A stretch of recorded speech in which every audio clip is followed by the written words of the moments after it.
Hey everyone, welcome to part 2 of my video series about making interactive NPCs in Minecraft. Check this out.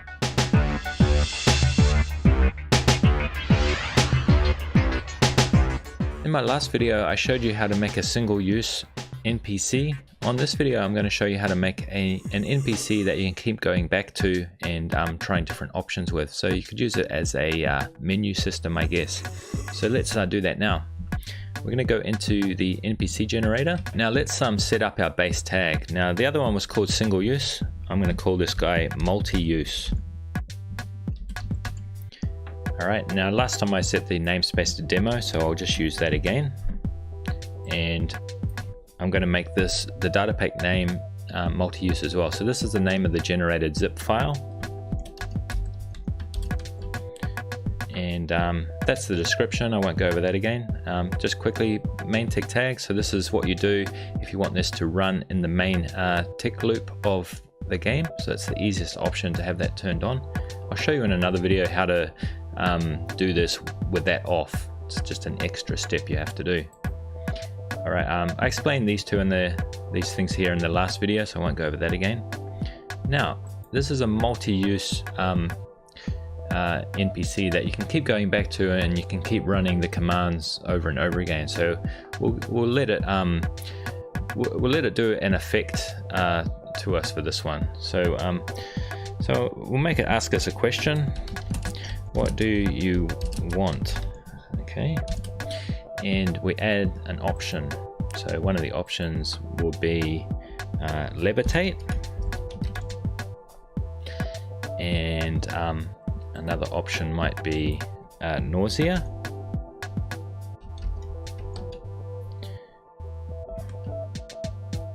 Is that how you spell nausea? Let's go find out. So we'll get those commands now, and these are effect commands this time. So they're down here. So there's we'll go for the nausea one. I'm sure I spelled that wrong. No, it looks good actually.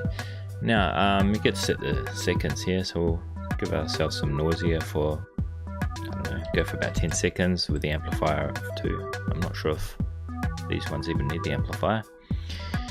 So that's the nausea one, and we put the command in there, and let's just go back and do the one for levitation.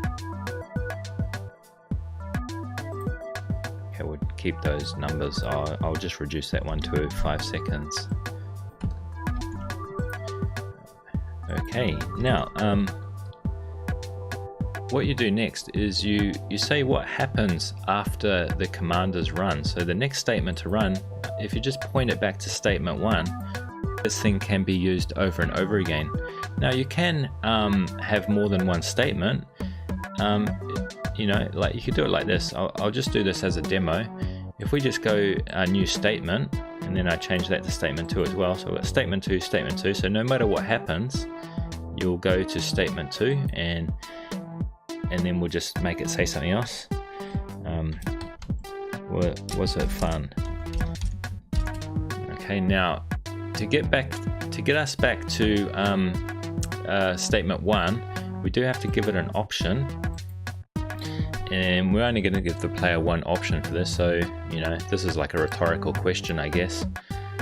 So we're only going to have one response available, and we'll just say it was okay. Alright, now the player will click that, and then it will take us back into statement 1. Okay, so we take one of two paths in this. So we walk up to the NPC, it says what do you want, and we're presented with two options, levitate or nausea. Okay, so we'll click on one or the other of those. I haven't put this in, by the way. I better just do it now. Yeah, there's the levitate command there, so I nearly forgot to put that in. But we either levitate or we get nausea. Either way, it takes us to statement 2, and then he goes, was it fun? And then we can just hit we just reply with it was okay, and then the next thing it will do, it will ask us what do you want again, and then we can just repeat the whole thing over and over. So that's a pretty easy one. Let's export it out and see how it goes. So yeah, we just have to hit this, download datapack, it goes into our downloads folder, so I'm going to go into there and copy it into where the data packs go. Okay, so just a reminder about how to get into your Minecraft saves folder. I always type %, app data %, and then end up in my profile here. I go into Minecraft, I go to saves. This world is called interactive NPCs. I go into data packs. There's my other one from the first demo. So I'll paste this one into here. So this one's called multi-use. So that's in the world. Now, my world is currently running. All right. Now this NPC from the first demo, remember this is the single use one, so it doesn't talk to me anyway. But if it had different behavior, then it would still be talking to me. But what I need to do anyway is this time I do have to type the reload command so that this new data pack gets picked up. So we're reloading that there. We don't really get any output there for some reason, but it's okay.